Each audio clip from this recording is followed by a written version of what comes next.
Everybody ready? Good evening, everyone. Okay, good evening. Thank you all for coming. My name is Steve Beck with the Office of Research and Economic Development at LSU, and we are so glad that you would come and share some time with us to listen to tonight's LSU Science Cafe, whether you're here in the Varsity Theater or you're online watching at home. We really appreciate your being here. Over the past 10 years, more than 100 LSU scholars and researchers have shared their life's work and expertise with you through LSU Science Cafe. I'd like to thank all of you for being part of the program. I'd like to thank all of our past speakers who have so generously given their time and energy to this program. And for everybody in the audience, thank you for continuing to stick with us through before the pandemic, in the pandemic, and after the pandemic. Thank you, thank you, thank you. Oh, come on, give yourselves a big hand. You deserve it. So we want to remind you that LSU Science Cafe's goal is to continue to build a strong, informed community by providing access to reliable information, new ideas, and cutting-edge research, scholarship, and creativity from faculty experts and researchers in fields across the university. Tonight's event is brought to you in partnership with local public radio station WRKF 89.3 FM, as well as our sponsor, Campus Federal Credit Union. So now it's my pleasure to introduce tonight's speaker. I should know all this, he's my colleague. So, Dr. Abe Bagali is a first-generation Arab American. He is a professor of computer science and cybersecurity at LSU and the founder of the BIT Lab, the BIT Lab. Okay, the BIT Lab, where he holds a joint appointment between the Division of Computer Science and Engineering and the Center for Computation and Technology. He has won numerous awards, including the Connecticut Civilian Medal of Merit for training the Connecticut National Guard in cybersecurity, and is a fellow of the European Alliance for Innovation. Previously, he was the director of the Connecticut Institute of Technology and the Elder Family Endowed Chair of Computer Science and Cybersecurity at the University of New Haven. He received his bachelor's, master's, and PhD from Purdue University. He works with his students has uncovered vulnerabilities that impact over 1 billion people worldwide and has been featured in news and TV outlets in over 20 languages. Please give a very warm welcome to Dr. Abe Bagali.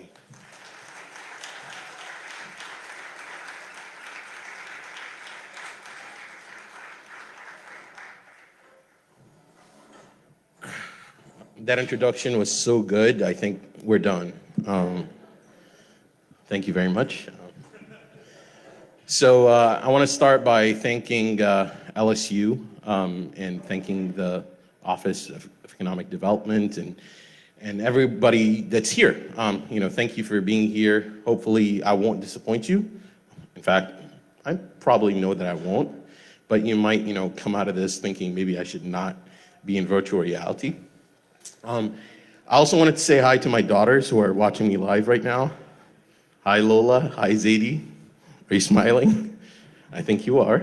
And today is kind of a unique day for me because I just had 2 beers. No, I'm just joking. What's this sound? Does anybody know what this is? Put your hand up if you've heard this. All right. All the young people did not put their hand up, right? So somebody shout out, what is this? That's a modem, right? So I grew up hearing that sound every single day in the United Arab Emirates, in Abu Dhabi, in Dubai. That's where I grew up. And a lot of people ask me, how did you get into cybersecurity? Well, the internet is censored in the UAE. You can't see a lot of things. So how do you see things? Well, you have to bypass controls in order to see things, right? And that's really how I got into cybersecurity. And I joked around once, my students asked me, like, how'd you get into cybersecurity? I'm like, Pamela Anderson. No, I didn't do that. That's a public confession, that's online. Sorry, Lola and Zadie. On the top right, you see the first computer that I ever owned. It's called a Sakhar. Has anyone ever heard of a Sakhar? No, right? That was the first computer that came with an Arabic keyboard. And under it is a book for the basic language. Cartridges were very expensive, so we found a way around that where you would have to load the cartridges onto audio tapes. And then you'd use the audio tapes to load them onto the computer. So to play a game that was, 4 kilobytes, it would take us like 30 minutes to load it onto this thing. And then I grew up and I bought a slightly older computer at the bottom right, because I kept bugging my dad. I was like, hey, I really want a computer, I really want a computer. And I got the first IBM PC. By the way, I'm not that old, but that's the first computer I learned on, which had a disk operating system. Does anyone know what DOS is? All right, none of the young people are putting their hands up. So how did I get to where I am? Honestly, it's my family, it's my students, it's my colleagues, it's my sister. Because the first hack I ever did was recording my sister talking on her phone on audio tapes. So I just snooped on her and I recorded them and I started labeling them so that if she ever, said something to my dad about something bad I'm doing, I was like, I just pulled this out. Like, here's a conversation. Sorry, Muna, if you're watching this. And why cyber? I always liked cops. Cops are kind of cool, right? Does it look like I can be a cop? Maybe. I can't run very fast right now. But I like computers, and that's how I got into it. And my daughter's really now at this stage, like, how can I make the internet faster, safer? I'm thinking faster because of that modem sound. It's still stuck in my, head. So my area of research is in cyber forensics, right? And it really deals with the extraction of digital evidence from digital devices in a scientific way and in a law-abiding way. That's really what I do. That's the crux of everything I do at this stage in my life. So I want to make a disclosure here because that's what NSF tells me to do. A lot of the research that you'll see today was sponsored by NSF, and it's not their opinion, it's mine. What is the metaverse? Does anyone know what the metaverse is? Yes, what's the metaverse? What is it? Online, okay. Anybody else? Second Life. It's funny because I'll talk about that later. But yeah, so the metaverse, and this is a definition that just came out by XRSI, which is the X Reality Safety Initiative, has to have these components, right? Presence, persistence, immersion, and interoperability. Presence is you feel like you're immersed into an environment, right? Persistence is if I throw a book up or I put a book on the table, the book should stay on the table, right? In virtual reality, right? Hopefully in our reality as well. Immersion is when you feel really immersed into an environment. You can't take yourself out of it. And interoperability should mean that if I move from one part of the metaverse to another part of the metaverse, they should all work together, okay? Does that exist? No, it doesn't exist, right? You'll have every company in the world arguing with me that the metaverse exists. It doesn't exist, right? It's an idea. It's a Ready Player One idea. Who's watched Ready Player One? All right, good, a couple of you. So that's what it is, but it doesn't exist. And one time I was at a conference and I ticked a lot of people off because if you talk to all my colleagues, like, that's what Abe does, he ticks people off. I think the metaverse is nothing but an app store, right? The way Facebook tried to sell the metaverse is nothing but an app store. They want it to be the face of all other virtual and augmented reality things. Remember back in the day, you would go to Google or Yahoo, Let's think Yahoo. Yahoo wanted to be the face of the internet. It's where you're going to explore the internet from that one page, correct? And that's what it was supposed to be, right? So the metaverse is basically the equivalent of that, but in a virtual and augmented reality environment. The technology doesn't change that much. Now, the technology we put our headset on and things like that change. But the actual technology, the networking technology, the programming, it's still there. It's still fundamental. So, does anyone remember this? Bring a hand up if you remember this. I saw you wearing a Capcom t-shirt, and I'm pretty sure you remember this, right? This is a Virtual Boy, right? Was it good? No, it was horrible, right? I don't know when it was released, maybe in the 90s. This is what you would see in virtual reality, right? It was just that. It's not great.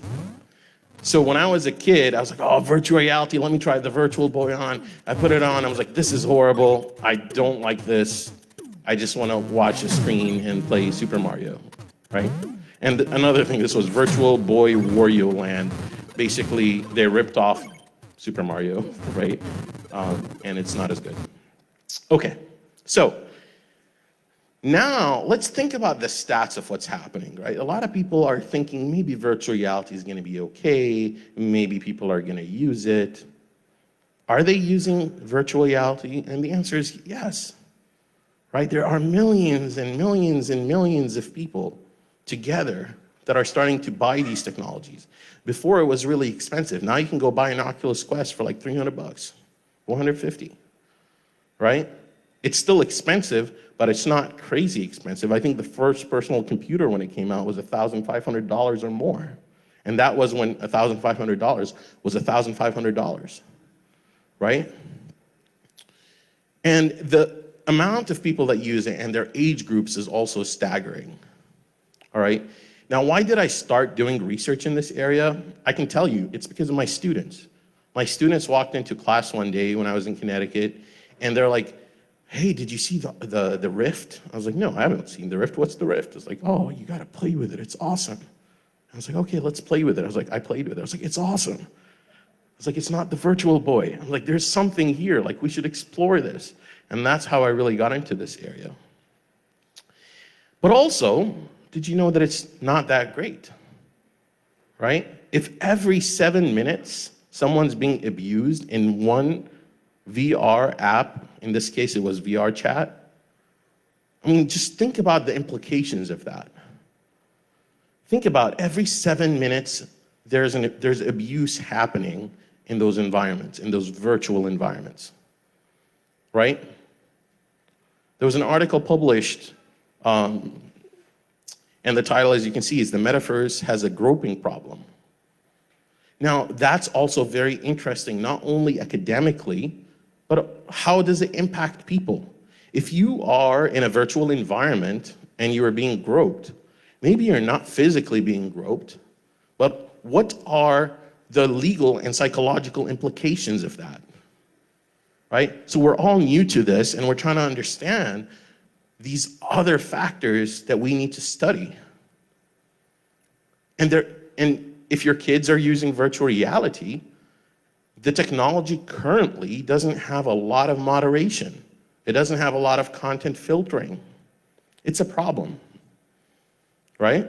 So we need to address that problem very quickly and think about these things. Now, for those of you that haven't played with virtual reality, the first iteration of the systems were a little annoying, like the good systems. You would have to put up the lighthouses. Okay, so these are sensors that you would have to place in your room. You'd have to scan your room. And based on scanning your room, you'd know what area you could be in. Why? Because you don't want to hit a real wall, right? So you would need to create a virtual wall. Now the technology is cheap and you don't need lighthouses. Now it's called inside-out tracking. You just put it on your headset and it can just basically find out what your room looks like, right? That's awesome, right? Who's thinking privacy now? Like, if this system can scan my entire house, know how high my table is, can track my eyes, That's a problem, okay? And we need to address that problem. And this technology has a lot of sensors built into it, right? It can tell you where you are. It can tell you what you're hearing. It can figure out what you're seeing. On the bottom left-hand corner, okay, you can see that somebody's moving, okay? And that movement can be tracked. So now, if you think about your cell phones just for a second, and you're like, oh, there's a lot of privacy problems with my cell phone. People can track my GPS coordinate, right? To some degree, that's true, but GPS isn't as accurate as you think it is. It's accurate enough, but it can't tell you you're on the second floor or third floor of a building, for example, okay? With this technology, I can tell exactly where your hand is at any given point in time. I can tell where your head is at any given point in time, right? So somebody asked me once, what's the perfect time to smack my husband? And I was like, when they're wearing a VR headset. Why? Because you can't see anything. You just can't, right? You just can't. You're hearing stuff you can't see in front of you. It's perfect for that. Okay. So part of our research which was published in the Transactions on Dependable and Secure Computing, for those of you that are geeks like me, we were the first to create something called the human joystick attack. Okay, and the human joystick attack is kind of interesting. Imagine you're wearing a VR headset and you're in this room. It's a physical room, okay? But there's also a virtual center for a physical room. So you can see the person on the screen playing a bow and arrow game, right? And you keep watching that and you'll see that we modify, right? We modify their virtual center and we start moving it, and guess what the person does? They compensate for it. So that allows us to move somebody in a room from point A to point B without their knowledge or consent, because they're just adapting to the virtual environment, right? So now imagine me telling you that if you're wearing virtual reality, I can move you from this point to this point without you knowing. But what about if I make you sick? All right? Which is the right one there. So that's called a disorientation attack. Now imagine looking at this, not just looking at it on a screen. It makes you feel sick just looking at it. But what if I do that to you in virtual reality?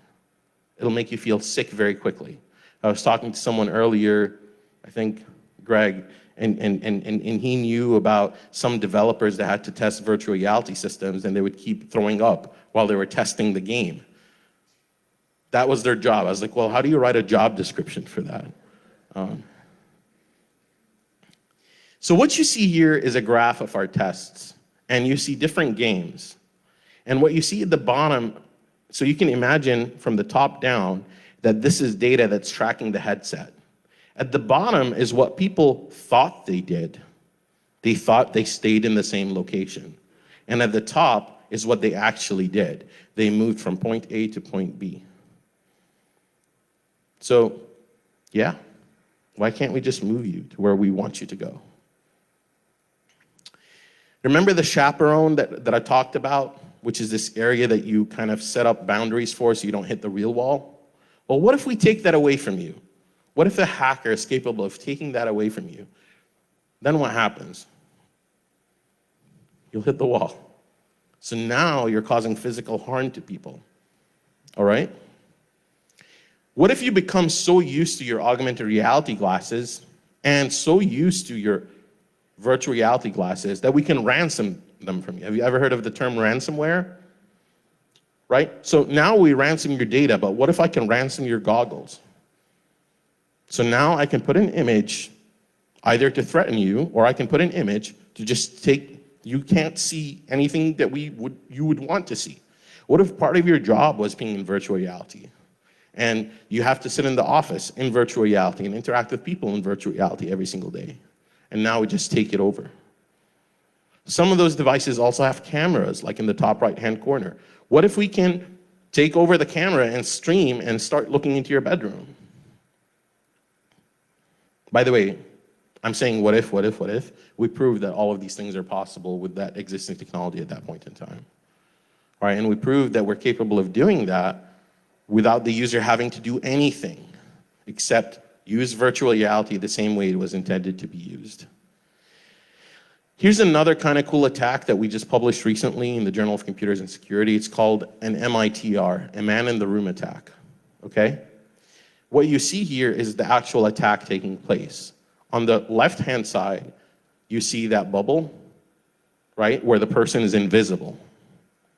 On the right-hand side, right, you see the attacker looking at the victim. Or the victim looking towards the attacker, sorry. But what do you notice? The attacker is actually invisible in the first picture on the left-hand side. Right, so the man-in-the-room attack is this attack in virtual reality where what if I can join these rooms that people are in and be completely invisible? They don't know that I'm there. I can hear what they're saying. I can see how they're moving. I can interact, force them to interact with each other, for example. Right? So now imagine a world where in virtual reality, you're going out on a date with somebody. You're watching a movie, which you can actually do right now in big screen. You can watch a movie with other people in virtual reality. That's something that you can do. You can watch Netflix, right, with somebody else across the world or, I don't know, in another building, okay? And now there's somebody sitting there joining you while you're enjoying your time together, but you don't know that they're there. Not cool, right? Possible, but not cool. So what did we do, right? So we showed these attacks are possible, and now we have to devise technologies and techniques to show that maybe we could recover data, recover evidence. Remember, I started off by saying my job is to find digital evidence in a scientific and law-abiding manner, correct? So here's an example of a technology that one of my students developed, where you give it a computer's memory, right? What's a computer's memory? If you turn on the computer, what you see on the screen is what's running in real time, right? What you're looking at, if it's a YouTube video, if it's Word, all of these things are running in RAM, random access memory, right? So if you look at a computer's memory and the person had a VR headset, we showed that we're capable of extracting the data about the location of the handsets and the location of the device in its last use. We also created technologies that can find certain types of problems in the way the software was created so that the problem doesn't exist. All right? What about education? We're all professors here, right? So I took this a step further, and we worked with a company called VR Education, and we actually developed a game to teach people how to do digital forensics in virtual reality. Why do you think we did that? Well, because we're lazy, right? Why am I lazy? Because setting up a lab in physical space every single day with 10 different iterations of like putting the documents where the students need to find them or putting, the USB stick where the students need to find them is extremely, extremely time consuming. But if I can spin up, and that's me, not really, but it is me. Actually, if you hear the voice, it's my voice. I just don't look like that. And now I'm telling the students, we're stepping out of the lecture and we're going to lab. And this person is actually speaking with an Irish accent, which I can't do very well. And he's setting up the case that the students are going to be working on. And then what happens is they step into the lab and they experience it. They're actually documenting a crime scene. And we did a study that showed the efficacy of using this system. And we were able to show that there was no significant difference between using virtual reality and having people do it in real life. They still learn the same concepts, which is really cool, right? Why is that cool? Well, how much does it cost to build a new engineering building? Millions and millions and millions of dollars. How much does it cost to build an engineering building in virtual reality? $1.50. Right? So the idea of virtualizing the space is really interesting, and it can take us further, right? And we can produce things better, faster, cheaper sometimes. So that's something for us to consider. And right now you can see the students are learning how to collect the evidence in virtual reality, and they're going through the experience. So the next question is, what are the tips, Abe? What tips are you going to give us? So XRSI, which I'll talk about this organization very briefly. So this organization is really cool. And it was started by Kavya Perlman, if you look at it online. And actually, it was started because of my research. I got a phone call one day from Kavya, and she's like, I'm leaving Second Life, right? And I really want to do something cool. And I was like, start an organization that makes XR safety. XR stands for X is A or V, it could be any letter, and R is reality. And we call it extended reality. That way you could substitute anything. Maybe M is going to come up next, and that would be mixed reality, and so on and so forth. So follow age restrictions is very important. And most devices say if you're not 13 years old, you probably shouldn't be using this. That's number one. Parental engagement is really critical. Don't just give your kid a VR headset and be like, yo, go play with this. Know what they're doing. What are they interacting with? Roblox is huge right now, right? If every family in here has probably heard the word Roblox somewhere. Okay, so set the right restrictions on Roblox if your kids are using it. Monitor their online purchases. Don't just let them buy things willy-nilly. Choose content wisely. That's a very important one. Do your research. Don't just have them download any app. Social VR is really a problem. If you're in those social settings in virtual reality, you're going to interact with a lot of people. I've done it through the research, and there's a lot of weird people out there. And who are they targeting? Our children. So we got to really watch out for this stuff. Clear surroundings, right? Just don't step into the wall. And activate the privacy settings. Right, so this is XRSI's tips. What are my tips? Good luck. I'm a parent. I know how things are in real life. And I'm going to say good luck. It's a tough world out there. So one more thing I wanted to point you to, or I wanted you to think about this. How important is our data to us? So 8 years ago to the T, I had a colleague who's a famous bioethicist, and he got locked out of all of his Apple accounts because he changed the password on one device and it changed the passwords on all of his devices, and he forgot the password. Now you have to understand, this person has been using Apple for the last, 10 years of their lives or more. Every single document they've created, every single email, every single photo that they've taken of their children while they were growing up, every single part of their life was documented using these devices. And now they lost access to that device, or they lost access to all of those devices.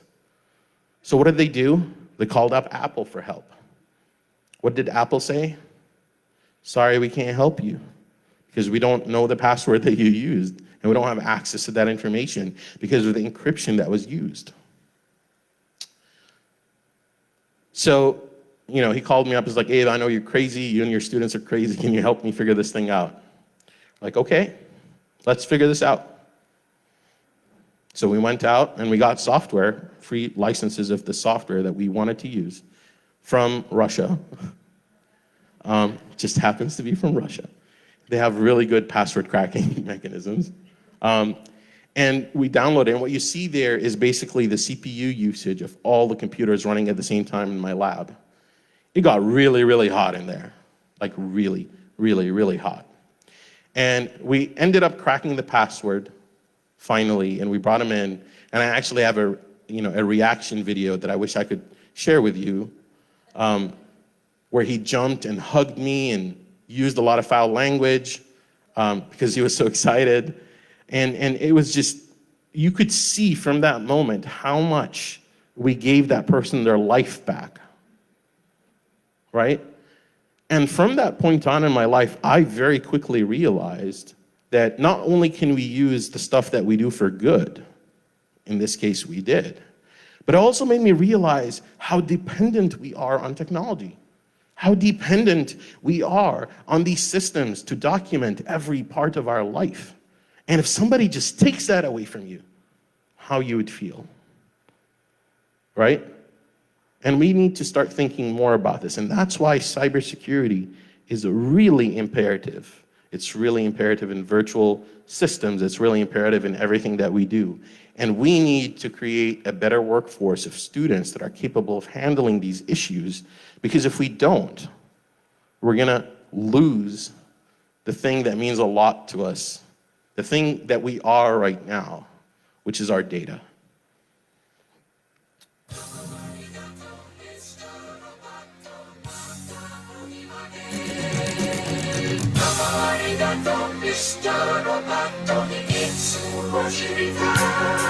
Thank you. You're wondering who I am. Secret, secret, I got a secret. Machine or mannequin. Secret, secret, I got a secret. With Am I supposed to dance now? I don't know. Japan. Secret, secret, I got a secret. All right, I'll take questions now. Yes.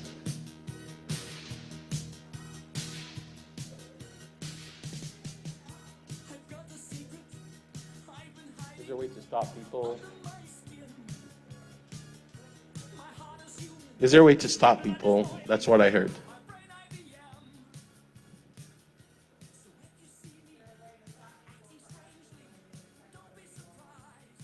Is there a way to stop people? So my question, I'm going to respond to your question with a question, okay? Is there a way to stop people from stealing? Is there? Okay.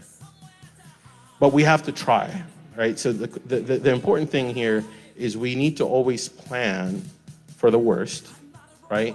And also understand how you can block certain security problems using the technology, right? But we also have to constantly educate people and educate the users. And I'm hoping that I can do that just a little bit today.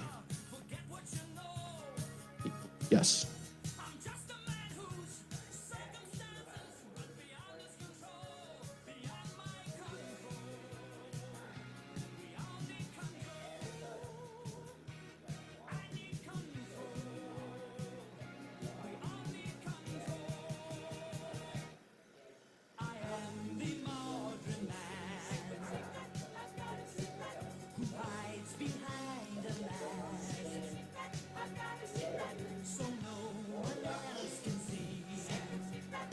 Yep. So thank you for that question. This is a really, really, really important question. The question is, if you're living in a retirement community and you have folks that didn't really grow up with this technology and now they have to adapt to all of the security implications of the technology, like how do we do that? So the question is really important because statistically speaking, some of the most targeted individuals in terms of people losing their retirement and their retirement being stolen are the elderly. And that's a problem.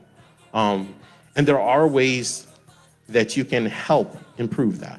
Number one is through kind of what we're doing today. And number two, it turns out that one of the biggest problems is usability, right? So if I give you a router to set up at your home to get internet, how is it usable? Do you understand what TCP/IP is? Do you understand how to set up your network? Do you understand how to block things on a certain firewall? Do people know what a port is, right? So it just turns out that we're not designing systems, right, in a way that would fit all sorts of categories of people. And we need to keep that in mind. I'll give you an example. My dad, he's always looking to buy a cell phone with big buttons. I mean, it's a simple thing, right? And it's hard to find, right? So it's like, okay, let's get an iPhone and try to expand the buttons a little bit, see if we can change the user interface and so on and so forth. So that's also one of the bigger problems. Is like the technology is not designed with usability in mind for all sorts of folks that are with us today.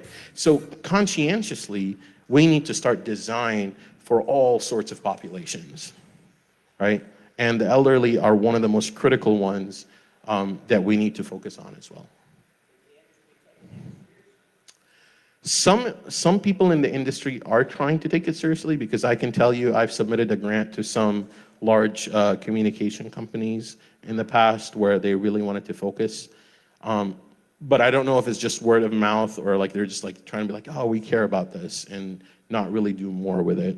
But it's something we really have to take seriously. And another thing that, and this is kind of I just read an article not too long ago how in other countries, a lot of the elderly people are retiring and going back to college. Because now they're like, oh, what am I going to do? Let me go back to college and learn something new. And I don't think the US has adapted to that very well. And also, I think it opens up a market for academia that we're not even considering.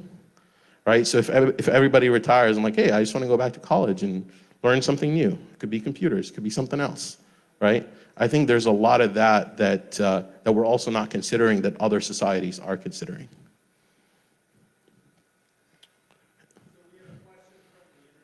Okay. How many people would you estimate use the password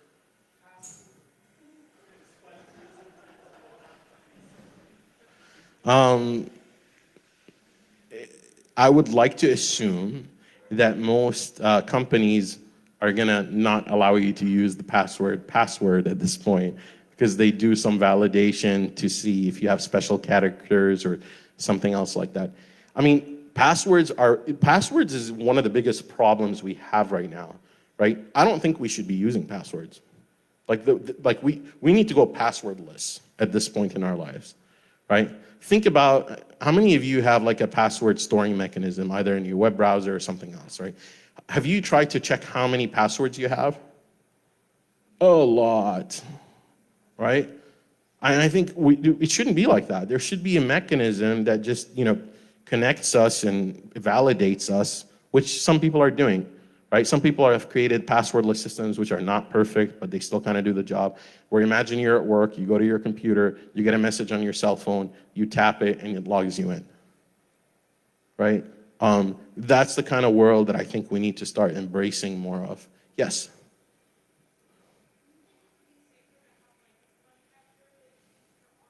Absolutely not. So her question was, do you think it is safer to have one password that you use for everything? That's kind of what I'm guessing you were going to. And the answer is no, and I'll tell you why. Because when I was teaching at Zayed University in the UAE, my students decided to hack me. And it was fun. And they detected the password that I was using for everything else, and they got into everything. Like everything, my email, and then luckily I knew someone at Google that was able to get me back into my account. So I was really lucky in that regard. That person no longer works at Google, so I can't do that anymore. It's not that they don't work at Google because they helped me, but that's not the point. So yeah, no, you need to have a unique password for every platform that you're using. And that's why password managers are useful in a sense.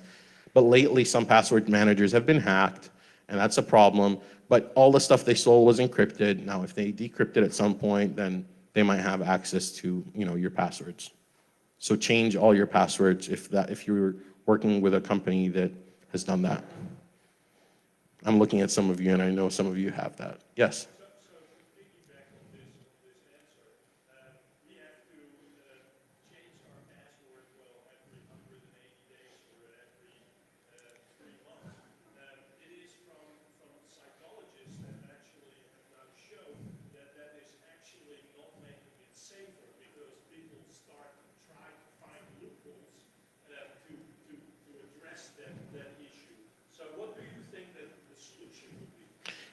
Go passwordless.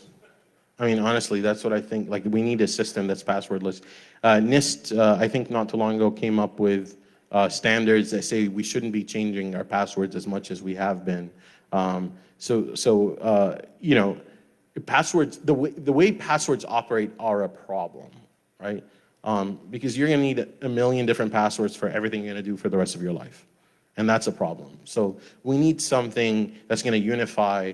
And that's kind of what, if you think about it, that's what Google and Facebook tried to do. Like, they try to create single sign-on so that you can use that username and password to log into everything else, right? And then the question comes like, do you want to trust Facebook with, that stuff. And that's up to you, but something to consider. Yes?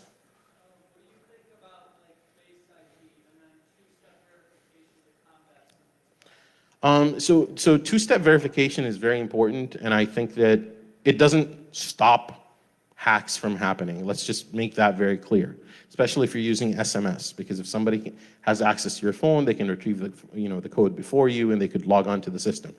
But it's still a deterrent, right? So the question is sometimes, like, is this the best solution in the world? And the answer is sometimes no, and most of the time it's no. So in being in the technology field, the answer is always it depends.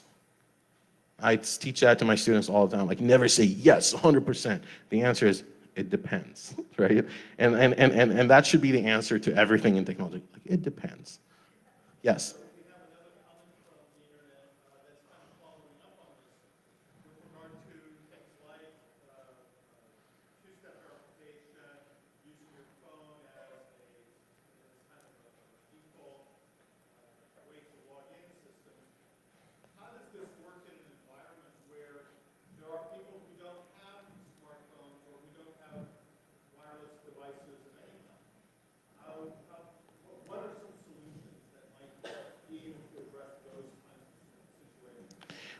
I don't really have an answer to that, to be honest with you. I think the answer is, I don't know, maybe you should stop using computers. Like I really don't know the answer to that. But I want to piggyback to the Face ID thing a little bit. Now we are in the era of generative AI, right? Who's heard of ChatGPT? Put your hand up, right? Who's heard of the alternative ChatGPT that was developed, I think it was by Google? Or Bard, is it Bard, right? So I watched something awesome today. Somebody had them do a rap battle against each other.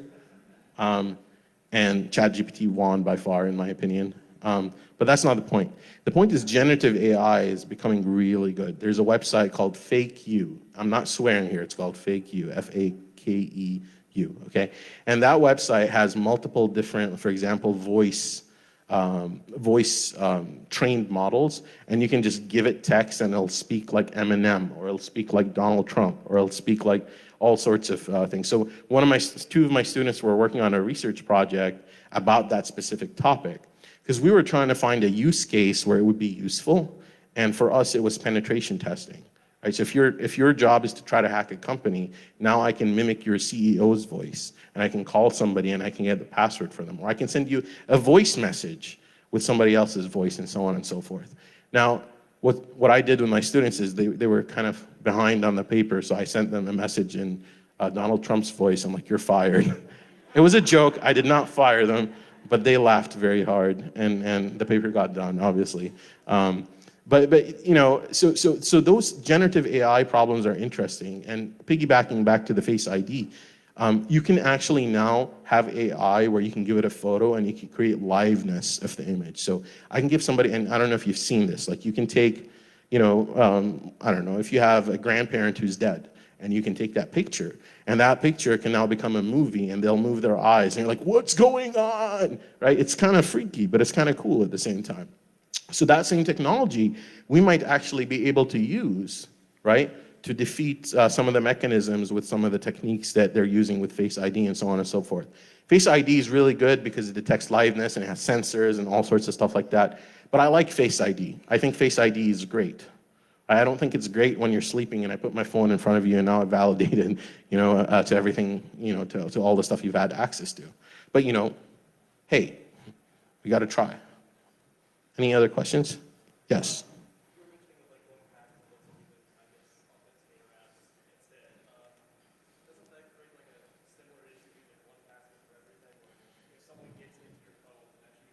Not necessarily, right? Because some of the encryption schemes that could be used could change constantly.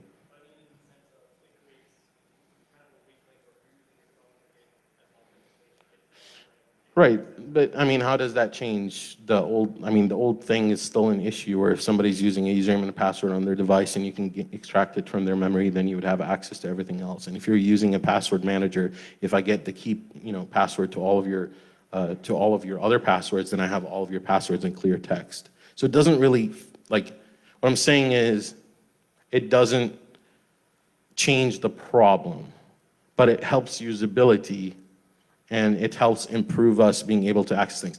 A couple of years ago, we did a study on banking websites, and it was very interesting. At least 2 or 3 of the major banks that we found were not case sensitive on their passwords. Why do you think that is? Because people want their money, right? You're with this app, you're like, I want my money, I'm gonna type my password. If I get it wrong, I'm gonna really, really, really get mad at this bank. I'm not gonna work with this bank anymore. I'm moving to another bank, right? So the bank itself decided, hey, when you put in the password without the user knowing, we're just gonna change it to all lowercase and then store it in our system. And then you type it in any way you want. They'll just change everything to lowercase and they'll authenticate against their system, right? Because in computer security, we have 3 things. We have confidentiality, we have integrity, and we have availability. Those are the CIA, right? Not the CIA like, that CIA, it's another CIA, right? Confidentiality, integrity, and availability. And certain companies care more about their availability than their confidentiality and integrity in a sense, right? So I always tell my students in the digital forensics class, like if you're Amazon and you want to take off your website so you can conduct an investigation for 1 hour, how much money did Amazon lose in that 1 hour? Huh? If you Google it, you'll find the number will boggle your mind. So, they'll be like, we'll just keep our system up and we'll figure out what's happening because it's not worth it for us to lose more money or lose that much money. We'll lose a little money, but we're not going to lose that much money, right? So availability in that case is extremely critical. If you are a government organization and you have, let's say, you're working in a system where security is of utmost importance, who can give me an example of something? Like a missile that would be launched. What's a missile that you can think of that's like crazy? Right? I don't know why you know that, but thank you. So you have a crazy missile, right? Or you have radioactive substances, or you have whatever it is. In those environments, monitoring things in real time are of utmost importance. You can't just be like, something happened, this bomb just killed millions of people and we're sorry. You have to monitor this thing constantly. So security and access in those environments are very, very high, right? And they don't need to have the system available 24/7 to everybody. That's not what they want. That's what Amazon wants, right? That's what Facebook wants. So we have to be able to balance confidentiality, integrity, and availability so that we can provide a solution that people could be happy with. Any other questions? Yes.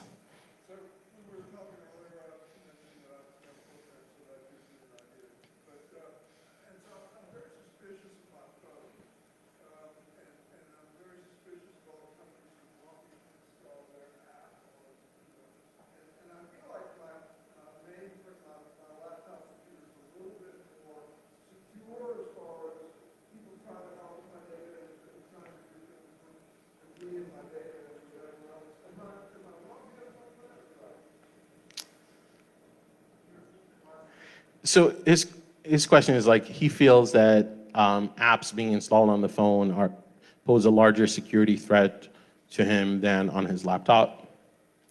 And I can answer that in 2 different ways. Number one, from a security perspective, I think mobile devices are solid, right? Like they're really good.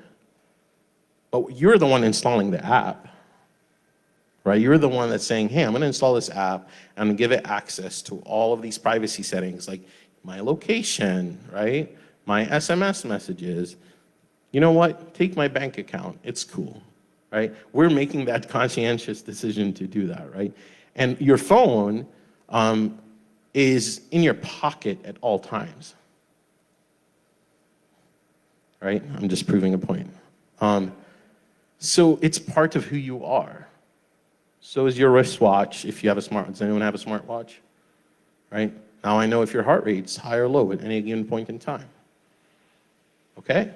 So that amount of data that's being collected is so granular that maybe it's worth it for somebody to steal it from you. Right? So now I want to get to my next point. In computer science, you have a lot of people, and this is an ongoing argument, people that are much smarter than me will say Linux is by any day more secure than Windows.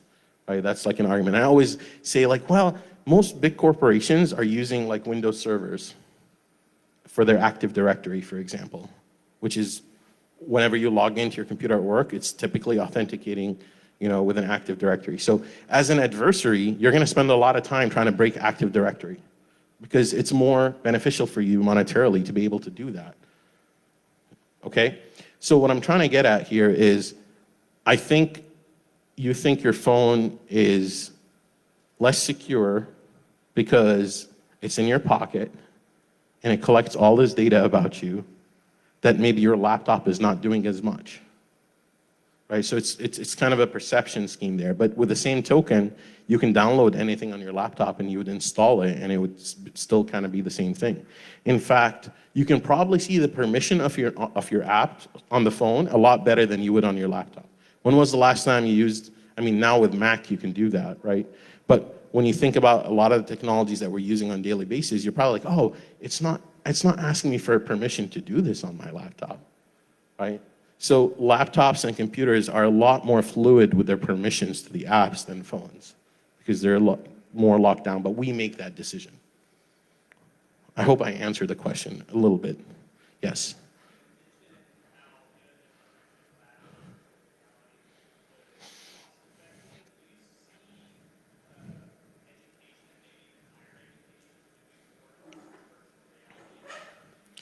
So that's a good question. The question is, do you think that we're going to see education move into virtual reality? I don't know, right? I know that online education is picking up.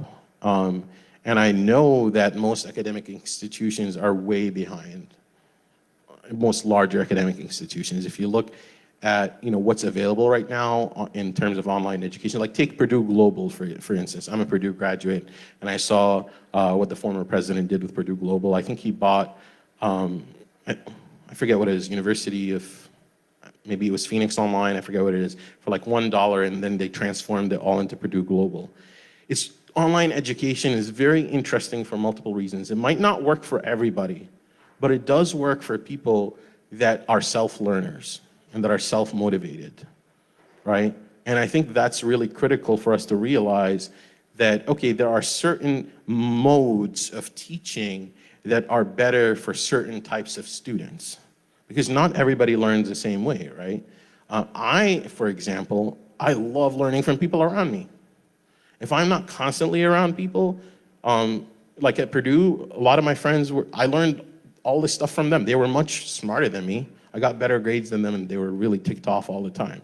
Because they would teach me this stuff, and then we take the exam and I'd get a better grade. I'm like, I'm sorry. You should talk to Greg. Greg, if you're watching. People have different learning mechanisms. And now moving on to virtual reality, I don't know. Because virtual reality now creates presence, right? And if we can get to a point where things can be more fluid, then maybe. I'm going to say old man, even though I'm not the old man mentality is going to tell me nothing replaces this, right? We tried this in COVID, and we can tell that it kind of created more harm in some ways than good, in my opinion, right? Because if you look at even my daughter, she tried to learn online in first grade, didn't work, right? And I see that with my students that came out of the COVID era, and I talk to them, and you can see like a lower, I don't know, I want to say if I had to measure, outgoingness, like a lower sense of outgoingness because of that era, right? So I don't know, but I think if you're that type of individual, heck, yeah, why not, right? So I think we need to start thinking about individualized education and models of teaching, and how do we improve it, and how do we get on the bandwagon so that we can educate as many people as possible. One more question.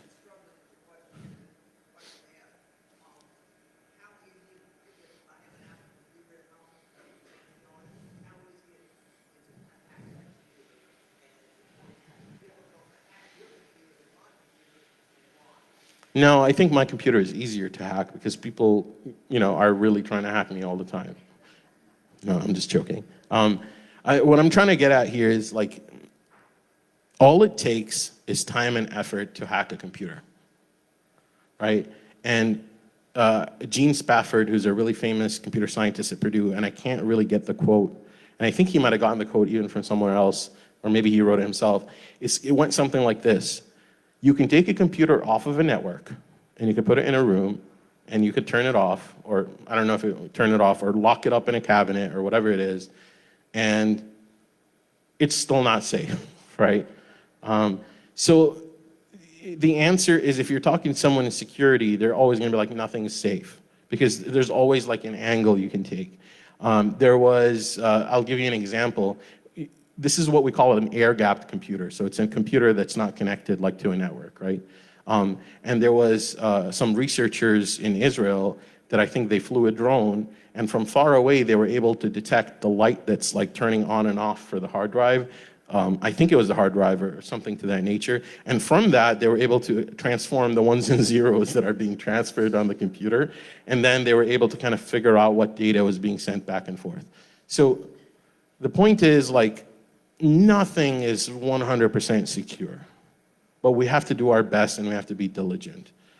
Your Apple computer, if it's nothing special, or you're just doing some things here and there, and you're not visiting really shady places all the time, and I think you're okay, right?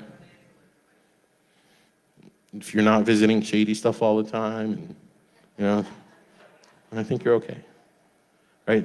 I think that's the critical thing, is like, you don't want to go to areas of the internet that are more likely going to get you, right? So just think about that as you're browsing and you're doing your thing, and have virus scanners and things like that. Sometimes they help, sometimes they don't, but try to update your computer as much as you can. Try to update your cell phones as much as you can. If you have a really old cell phone that's not an iPhone or any of those things, then that's great, because nobody wants to hack those, right? But yeah.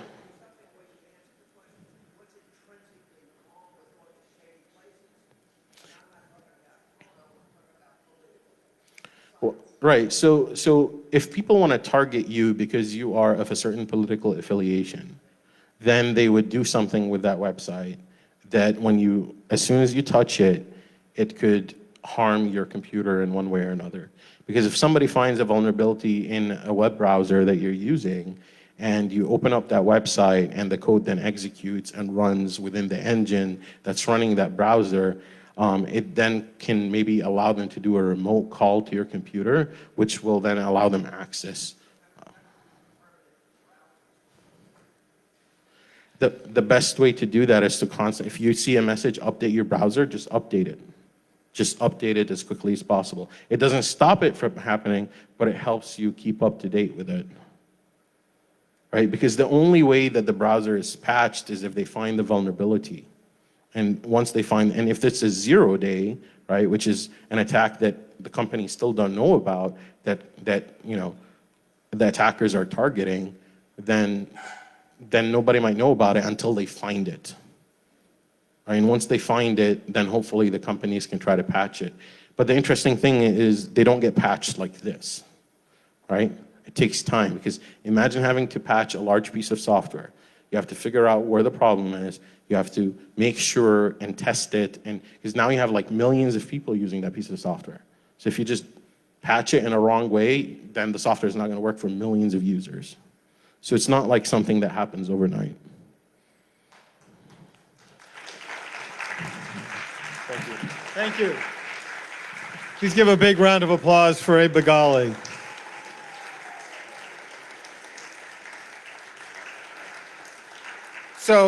So as we do at the end of each Science Cafe, we have a little door prize. Tonight, Flo Ulmer wins our, this is a Campus Federal umbrella. And Julius Tipton. Julius, so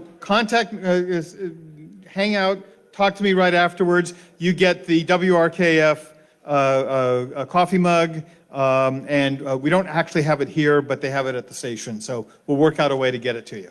Thank you. So, yeah, applause for everybody. So normally at this time, I tell you about what's happening next month, but before we do that, we have someone on our staff this is her last Science Cafe, and she's one of our dearest people. She is the heart and soul of what we do. Every month, we have a speaker. She talks with the speaker, makes sure they're prepared. But not only that, she actually is the one who comes up with the ideas of who should talk to us. So for the last 8 years, the people that you have been hearing are because Allison said, it would be great to have Abe Bagali talk to this, or great to have Serena, our astronaut, talk to us, or whoever it is, it's her. And she's going to be leaving for a job with the Mayo Clinic, and we're very excited for her and very sad that she'll be going, Julie, now, okay. And so we have a little something, a little going away present for Allison. And we just wanted you to thank her as well because she's really been at the core of who we are as Science Cafe, and we will miss her terribly. But we know that she'll watch online. No, she won't. Okay. Anyway, thank you all for coming. This has been a great talk. Thank you, Abe. This has been fantastic. Next month, we will be meeting the last Wednesday again on April 26th, where LSU Ag Center consumer horticulture expert Heather Kirk-Ballard will share insights into sustainable landscaping and native plants. It should be a great, great talk. Remember, it's Wednesday, last Wednesday of April, and then we'll go back to our normal Tuesday. Thank you to everybody here at the Varsity. Thank you to our staff. Thank you for coming, and we'll see you next month.